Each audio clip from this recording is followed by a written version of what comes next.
साथियों, आप सभी को मेरा नमस्कार। खेल सिद्धांत के दूसरे पार्ट में पुनः आपका स्वागत है। खेल सिद्धांत के दूसरे पार्ट में आज हम पढ़ने वाले हैं खेल सिद्धांत की क्या-क्या मान्यताएं हैं। एक बात, दूसरी बात है कि लाभ आधात्री सारणी यदि दी हुई होती है तो हम इसमें कैसे ज्ञात कर सकते हैं ए के लाभों को। ए के लाभों को कैसे ज्ञात कर सकते हैं या बी के लाभों को कैसे ज्ञात कर सकते हैं, और इस लाभ आधात्री सारणी में दोनों फर्में कहां पर संतुलन की अवस्था में होंगी, ये यहां पर हम जानने की कोशिश करेंगे। क्योंकि ये जो लाभ आधात्री है, जिसे पे ऑफ मैट्रिक्स कहते हैं, इसको समझना या इसमें कैसे कैसे उत्तर निकाला जाएगा, इसको कैसे पढ़ा जाएगा, इसका निर्माण कैसे किया जाएगा, ये बहुत इंपॉर्टेंट रहता है। तो खेल सिद्धांत के पहले पार्ट में, गेम थ्योरी के पहले पार्ट में मैंने आपको इसका इंट्रोडक्शन दिया था बहुत ही सरल शब्दों में, और साथ में बतलाया था कि जो खेल थ्योरी है या खेल सिद्धांत है, इसका विकास किसने किया था। तो इसका जो विकास किया था अल्पाधिकारी बाजार की समस्याओं को हल करने के लिए प्रोफेसर जॉन वान न्यूमन, जो न्यूमन था यह एक गणितज्ञ था, और जो आर्थर मॉर्गनस्टर्न था यह एक अर्थशास्त्री था। दोनों ने मिलकर खेल थ्योरी का विकास किया, खेल सिद्धांत का विकास किया। तो खेल सिद्धांत की मान्यताएं क्या क्या हैं, मान्यताओं को याद रखना है, साथ में समझने की भी कोशिश करनी है। तो पहली मान्यता है कि एक अल्पाधिकारी, तो अल्पाधिकारी में क्या आता है, जिन फर्मों की संख्या बाजार में क्या होती है, कम होती है। जैसे कार निर्माता कंपनियां हैं, कौन कौन सी हैं, मान लीजिए भारत में कौन कौन सी चल रही हैं कि टाटा मोटर्स है, मारुति सुजुकी है, महिंद्रा एंड महिंद्रा है, हुंडई है, निसान है। तो ये अल्पाधिकार बाजार की कंपनियां हैं और इन्हीं को अल्पाधिकारी कहेंगे। तो देखिए, पहली मान्यता क्या है कि एक अल्पाधिकारी यह मान लेता है कि जिस रणनीति का वह चुनाव करेगा, जिस रणनीति का वह चुनाव करेगा, उसके जवाब में उसका दूसरा प्रतिद्वंदी ऐसी रणनीति का चयन करेगा या चुनाव करेगा कि पहले वाले को ज्यादा नुकसान या हानि हो। इसका अर्थ क्या हुआ, एक अल्पाधिकारी माना टाटा मोटर्स क्या करती है, अधिक कारें बेचने के लिए जिस रणनीति का, क्योंकि जो खेल है वो एक प्रकार की रणनीति है। खेल का अर्थ क्या है, यहाँ पर एक रणनीति से है, एक तकनीकी से, एक प्रविधि से है, जिससे कोई फर्म अधिक से अधिक लाभ कमा सकती है। और वो रणनीतियां कौन कौन सी हैं, वो रणनीतियां हैं उत्पादन में परिवर्तन, उत्पादन को बढ़ा सकती हैं, घटा सकती हैं। दूसरा है कि कीमत में परिवर्तन कर सकती हैं, अर्थात घटा सकती हैं, बढ़ा सकती हैं। तीसरा है विज्ञापन पर व्यय को बढ़ा सकती हैं। और अगला है कि जो उनका उत्पाद है, जैसे कार ले लेते हैं टाटा मोटर्स की और दूसरी मारुति सुजुकी की, अपने मॉडल में चेंज कर सकते हैं, अंदर का डेकोरेशन बदल सकते हैं, टायर के साइज के, इंजन के साइज को क्या कर सकते हैं, आगे अर्थात कोई बढ़ा सकता है, कोई घटा सकता है, जिससे कि ग्राहक उनकी तरफ आकर्षित हो और उनकी कार को खरीदें। तो यहाँ पर यदि टाटा मोटर्स क्या करती है, जिस रणनीति का चुनाव करती है, तो उसका जो दूसरा प्रतिद्वंदी है बाजार में, मान लेते हैं वो मारुति सुजुकी है, तो वो कैसी रणनीति अपनाएगा, वो ऐसी रणनीति या ऐसी विधि अपनाएगा जिससे कि टाटा मोटर्स को ज्यादा से ज्यादा हानि हो और मारुति सुजुकी को अधिक से अधिक लाभ हो। ऐसी विधि को अपनाने की कोशिश करेगा दूसरी फर्म मारुति सुजुकी, और इसे कहते हैं सुरक्षित खेल। तो दोनों जो खेलना चाहेंगे, पहली वाली फर्म क्या चाहेगी, या अल्पाधिकारी चाहेगा कि मुझे अधिक से अधिक लाभ हो, और दूसरा चाहेगा कि मुझे न्यूनतम, कुल मिलाकर दोनों के द्वारा जो खेल इस प्रकार से बाजार में लाभ प्राप्त करने के लिए खेला जाता है, उसे कहते हैं सुरक्षित खेल, सेफ गेम खेला जाएगा। दूसरा है, एक अल्पाधिकारी को उन सभी रणनीतियों की जानकारी होती है कि जो अल्पाधिकारी है टाटा मोटर्स, उदाहरण के लिए बता रहा हूं सरलता के लिए, कि उसको सभी रणनीतियां पता है कि बाजार में किस प्रकार से मैं अपने लाभ को प्राप्त कर सकता हूं। ठीक है, यहाँ पर लिखा है जिनको वह अपना सकता है, अर्थात वो सारी रणनीतियां उसके पास उपलब्ध हैं जिनको वह बाजार में अपने लाभ को अधिकतम करने के लिए अपना सकता है। लेकिन साथ में क्या है, इसके साथ ही उसको उसका जो प्रतिद्वंदी है, माना मारुति सुजुकी कार निर्माता कंपनी है, की रणनीतियों की भी जानकारी होती है। अर्थात पहले वाले को दूसरे की रणनीतियां भी पता है कि वह भी अपनी बिक्री को बढ़ाने के लिए, अपने लाभ को अधिकतम करने के लिए कौन कौन सी रणनीतियां अपना सकता है। तो ये दूसरी हो गई। तीसरी है अल्पाधिकार में प्रतिस्पर्धा पूर्णतः प्रतिपक्षी खेल की होती है। तो दोनों जो कार निर्माता कंपनियां हैं, ये दो टीमें हैं, एक दूसरे की प्रतिद्वंदी है, एक दूसरे को नुकसान पहुंचाने की कोशिश करते हैं, क्योंकि टाटा मोटर्स का मालिक अलग है और उधर मारुति सुजुकी का अलग है। ओके, तो ये दोनों एक दूसरे के सहयोगी नहीं हैं, ये दूसरे के प्रतियोगी हैं। टाटा मोटर्स यदि बाजार में सबसे पहले उतरती है तो चाहती है मेरा लाभ सबसे ज्यादा हो, ठीक है जी। उधर से मारुति सुजुकी चाहती है कि मैं लेट में उतरा हूं या एक साथ उतरा हूं तो मुझे सबसे ज्यादा लाभ हो। तो एक दूसरे के ये क्या है, एक पूर्णतः प्रतिपक्षी हैं, एक दूसरे के प्रतिद्वंदी होते हैं। इट मीन्स हुआ कि ए फर्म अर्थात टाटा मोटर्स को मान ए फर्म को लाभ, यदि फर्म ए फर्म मान लेती है, उसका दृष्टिकोण है कि मुझे लाभ ही लाभ होगा भैया, ठीक है। और बी को क्या होगा, हानि होगी। और बी क्या चाहेगी कि बी बोलेगी कि मुझे लाभ ही लाभ होगा और ए को क्या होगा, हानि ही हानि होगी। अर्थात इसे कहते हैं खेल का परिणाम पता होना। ये सोच रहा है खेल का जो परिणाम होगा वो मेरे पक्ष में होगा, ठीक है जी। 100 रुपए में से 80 रुपए तो मुझे मिलेंगे ही मिलेंगे, ठीक है जी। अगला बी सोच रहा है कि यदि मैं बेचता हूं शुरू तो 90 रुपए मुझे मिलेंगे मिलेंगे, अगले के लिए केवल 10 रुपए बचेंगे। तो खेल का परिणाम भी इनको पता है कि किसकी कार ज्यादा बिकने वाली है, अर्थात अपने अपने हिसाब से सोच रहे हैं। टाटा मोटर सोच रहा है कि मेरा ज्यादा बिकेगा, ठीक है जी। मारुति सुजुकी सोच रही है मेरा ज्यादा बिकेगा, तो इसलिए हमने यहाँ पे लिख लिया काल्पनिक अक्षर ए। यदि कोई फर्म है तो वो चाहेगी कि मुझे लाभ होगा और बी को हानि होगी। उल्टा भी पढ़ लेंगे कि बी चाहेगा कि मुझे ज्यादा लाभ होगा और ए को ज्यादा हानि होगी। इट मीन्स खेल का परिणाम पता होना, दोनों को पता है कि खेल का परिणाम मेरे ही पक्ष में होने वाला है। नेक्स्ट है स्थिर राशि खेल। अभी स्थिर एक कांस्टेंट सम गेम क्या होता है, तो स्थिर खेल राशि की मान्यता रहती है कि अल्पाधिकारियों के खेल के परिणाम का जोड़ स्थिर होता है। तो ये स्थिर राशि खेल क्या है, स्थिर राशि अर्थात इस सिद्धांत में मान लिया गया है कि बाजार में कितना रुपए का माल खपाया जा सकता है, कुल बाजार का आकार कितना है, उसकी राशि कितनी प्राप्त हो सकती है, कितनी धनराशि प्राप्त हो सकती है, उसको स्थिर मान लिया गया है। कैसे मान लिया गया है, देखिए भैया, ये 100 रुपया बाजार का आकार 100 रुपया है, तो दोनों जो खिलाड़ी हैं ए और बी, हमारा टाटा मोटर्स है और चाहे वह मारुति सुजुकी है, दोनों के परिणाम अर्थात यहाँ पे देख लीजिए, यदि टाटा मोटर्स को हम ए मान लें और बी को मारुति सुजुकी मान लें तो एक ने कमा दिया 60 रुपया, दूसरे ने बाजार में कमा दिया 40 रुपया, तो दोनों का जोड़ कितना हो गया, 100 रुपया होगा। तो ये 100 रुपया ही दोनों खिलाड़ियों के परिणाम का क्या होगा, जोड़ होगा, इससे ऊपर नहीं होगा। तो ये तो हमने काल्पनिक उदाहरण दिया, ऐसा नहीं हो सकता है। एक ये भी हो सकता है कि एक कमाए 50 अगला भी कमाए 50, तो कितना होगा जोड़ 100। ऐसा भी हो सकता है एक कमाए 80 अगला कमाए 20, तब भी कितना होगा 100, ठीक है। तो कुल मिला के ये जो है ये 100 रुपये है, ये स्थिर राशि है, ठीक है। तो बहुत इंपॉर्टेंट है कि स्थिर राशि खेल क्या होता है, खेल का परिणाम क्या होता है, पूर्णतः प्रतिपक्षी खेल क्या होता है, सुरक्षित खेल क्या होता है, ये सारी मान्यताएं मैंने आपको समझाया। याद करने से ज्यादा इंपॉर्टेंट है बात को समझना। यदि बात समझ में आ गई तो बहुत इंपॉर्टेंट रहता है, बहुत अच्छा रहता है, ठीक है। और यदि रटते रहो तो बीच में भूल पड़ जाती है, तो रटने के स्थान पर समझना जरूरी है।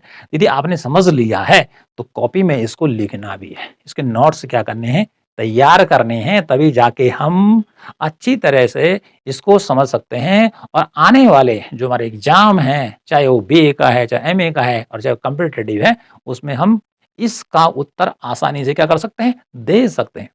अब इस पे चलते हैं। ए फर्म की लाभ अधात्री, ये जो टेबल है इस पर ए के लाभों को दर्शाया गया है, मतलब ए फर्म के लाभों को दर्शाया गया है। ए क्या है, एक काल्पनिक नाम है, ठीक है, उसके लाभ को दर्शाया गया है।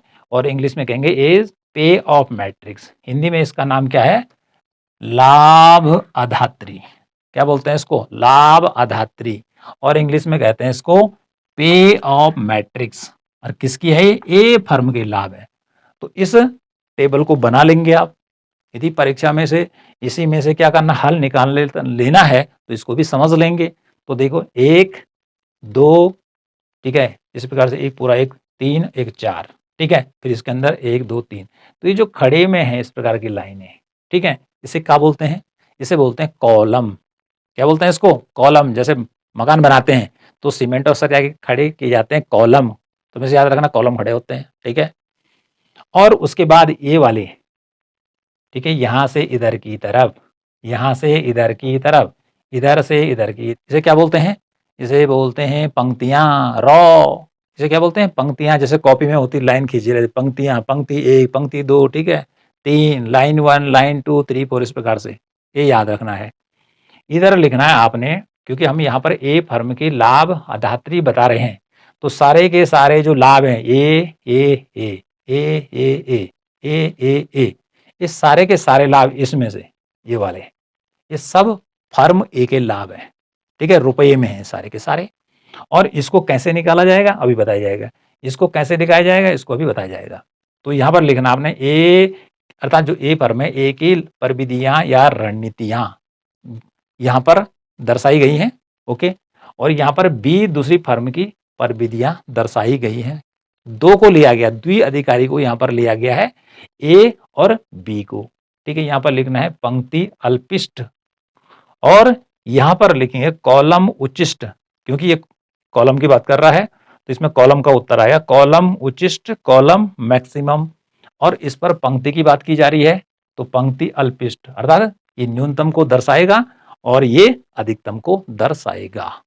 इतनी बात आप पहले क्लियर हो जानी चाहिए।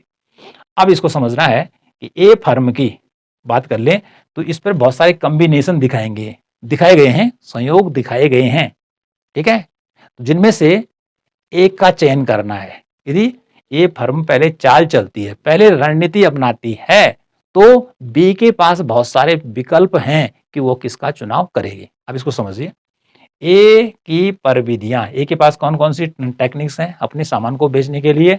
A1 A2 A3, ठीक है जी। अब पढ़ते हैं बी के पास कौन सी टेक्निक है, ये बी फर्म की है। बी की प्रविधियां या रणनीतियां खेल को जीतने के लिए, ठीक है जी। B1 B2 B3, अर्थात 3 इसके पास है और 3 इसके पास है। अभी क्योंकि मैंने बात की कि ए फर्म की लाभ अदात्री है ये, तो सबसे पहले ए चाल चल रहा है, चलेगा इसमें, ठीक है। ए पहले सबसे पहले रणनीति अपनाएगा, माना बात पहले स्टार्ट करते हैं, वो A1 रणनीति अपनाएगा, ये सांकेतिक अक्षर है, A1 रणनीति अपनाएगा तो क्या चाहेगा? जैसे हमने उसके एजम्पशन में बताया कि जो पहले चाल चलता है, पहले ए चल रहा है ए फर्म, तो उसकी पहली रणनीति है A1, तो ये चाहेगा कि मुझे लाभ क्या हो, अधिक से अधिक लाभ हो, क्योंकि चाल चल रहा है। और उसके बाद बी का नंबर आ रहा है, तो बी क्या चाहेगा कि मुझे क्या हो, कम से कम हानि हो, ठीक है। तो ये अधिकतम लाभ अपने लिए चाहेगा, तो इधर बी वाली जो फर्म है वो भी अपने लिए क्या चाहेगी कि मुझे भी अधिकतम लाभ हो, ठीक है जी, मुझे अधिकतम लाभ हो। या हम कह सकते हैं कि इसको ए को न्यूनतम लाभ हो, बी फर्म चाहेगी, ये तो अधिकतम चाहेगा कि इसको, क्योंकि ये चाल पहले चल रहा है तो इसको पहले मौका मिल रहा है तो ये अधिकतम लाभ को चाहेगा, और बी को बाद में मिल रहा है तो बी चाहेगा कि मैं ए के लाभ को न्यूनतम कैसे करूं, अर्थात उसको कैसे मैं उसको ज्यादा से ज्यादा हानि पहुंचाऊं। तो इसके संयोग दे रखे हैं, ए के पास पहली रणनीति A1 चलता है, तो बी फर्म के पास 3 विकल्प है, 3 रणनीति है, B1 B2 B3, और इसके नीचे जो अंक लगा इसके सीधे एक सीध में तीनों 1 2 3, इन तीनों में से वो चाहे तो B1 को अपना सकता है, अर्थात ये बी जो है चुनाव कर सकता है किसका, B1 का या B2 का या B3 का, तो किसका चुनाव करेगा, तो इसको नजर रखनी है। तो यहाँ पर देखिए A1 पहले चाल चलता है तो ये ए का लाभ है पूरा, जैसे मैंने पहले बताया, ये बी वाला B1 रणनीति अपनाता है तो ये लाभ है 20 रुपए किसका, ए का।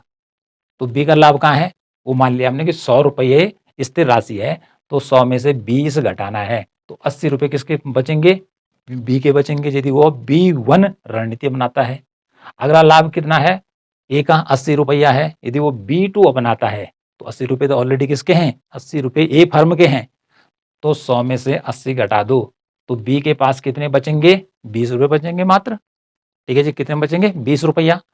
और ये फिर किसका लाभ है A1 पे, ये ए फर्म का लाभ है 10 रुपया। और यदि फर्म B B3 रणनीति अपनाती है, ठीक है, स्ट्रेटेजी अपनाती है, तो यहां पर ये लाभ है 10 रुपए किसका, ए फर्म का। तो बी को कितना लाभ होगा, 100 में से 10 घटा दीजिए तो 90 रुपए का लाभ होगा। किसको, बी फर्म को। तो बी फर्म क्या चाहेगी कि वो ए फर्म के लाभ को न्यूनतम करना चाहेगी। ए फर्म के लाभ को न्यूनतम, इट मीन्स वह अपने लाभ को अधिकतम।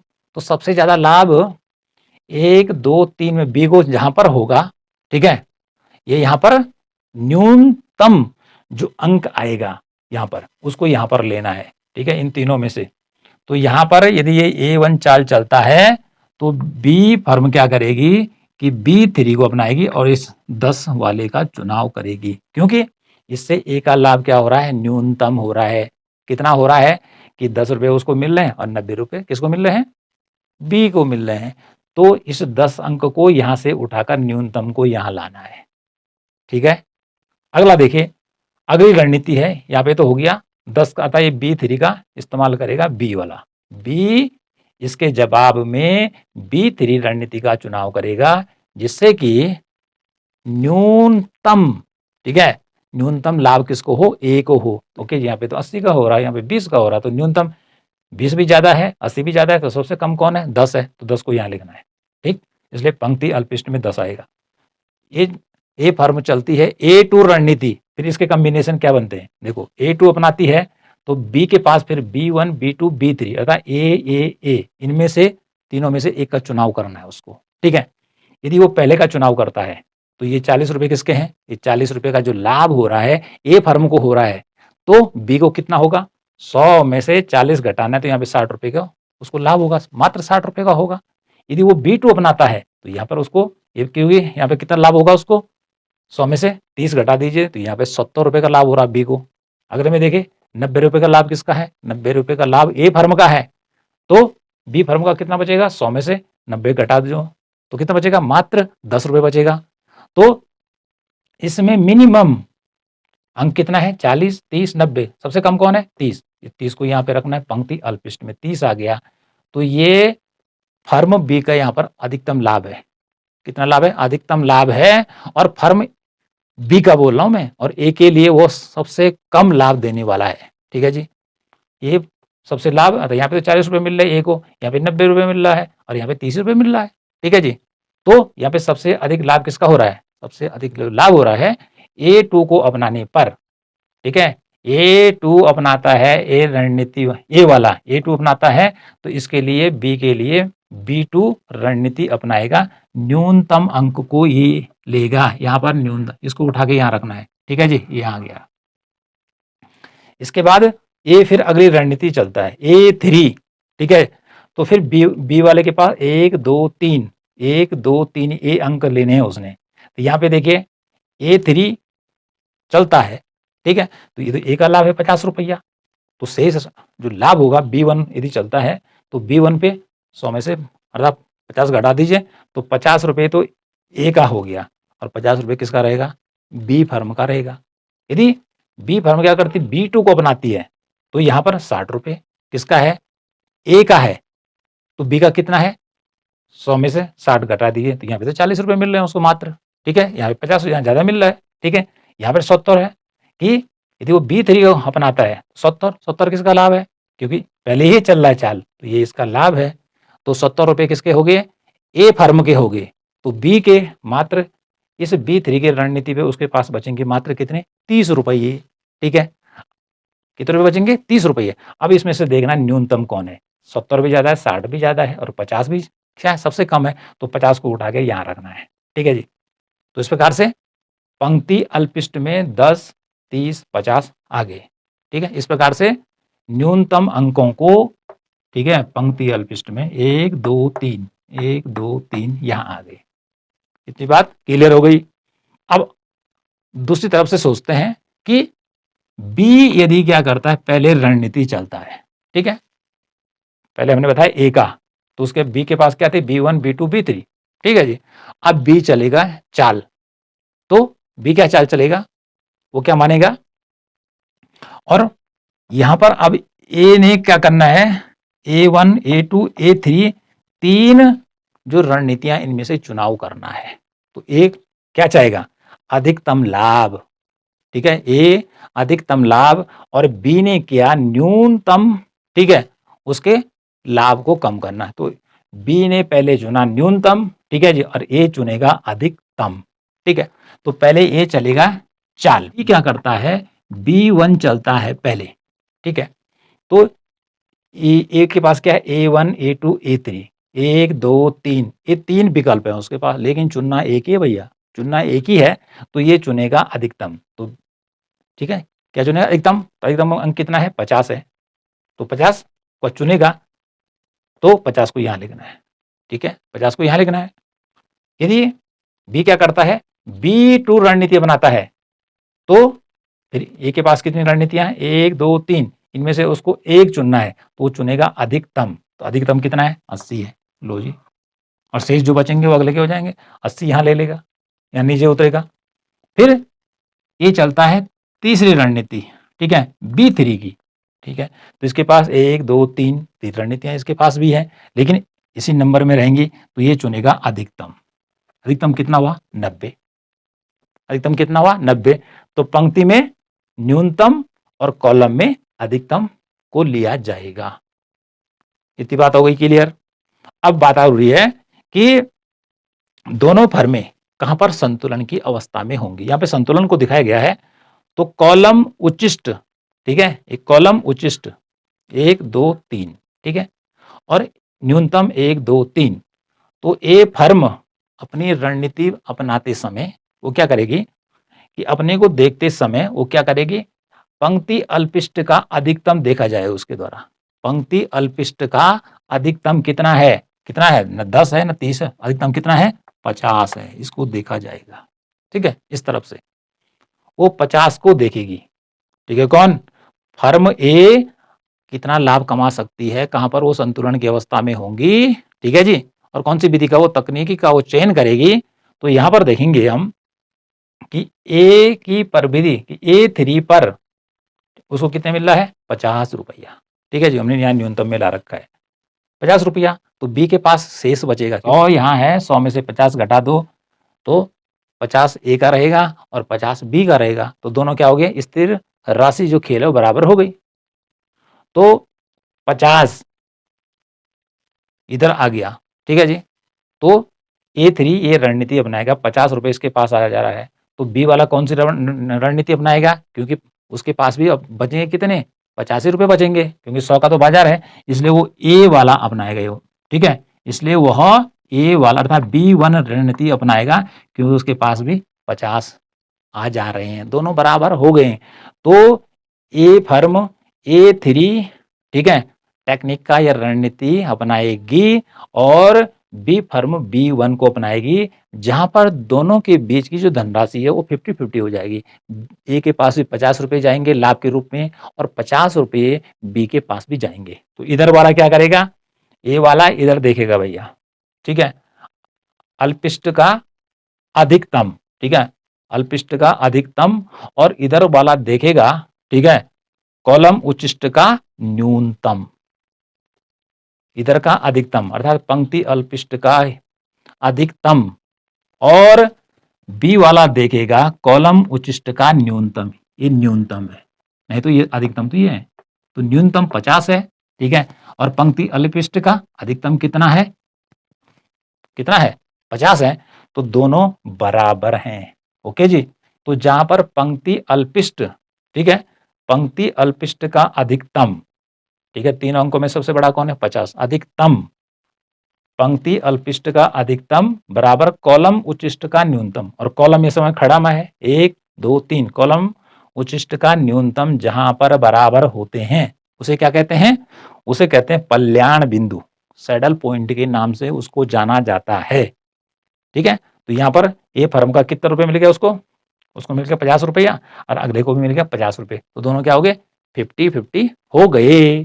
तो जहां पर क्या होता है कि पंक्ति अल्पिष्ट का अधिकतम और कॉलम उच्चिष्ट का न्यूनतम दोनों बराबर हो जाते हैं, कि जैसे यहाँ पर हो गया दोनों बराबर, तो जहां पर यहाँ पर ये संतुलन की अवस्था में होंगे, दोनों के बीच इक्विलिब्रियम है, और इस इक्विलिब्रियम पॉइंट को इंग्लिश में कहते हैं सैडल पॉइंट, कल्याण बिंदु कहते हैं, यहाँ पर लिखा हुआ है।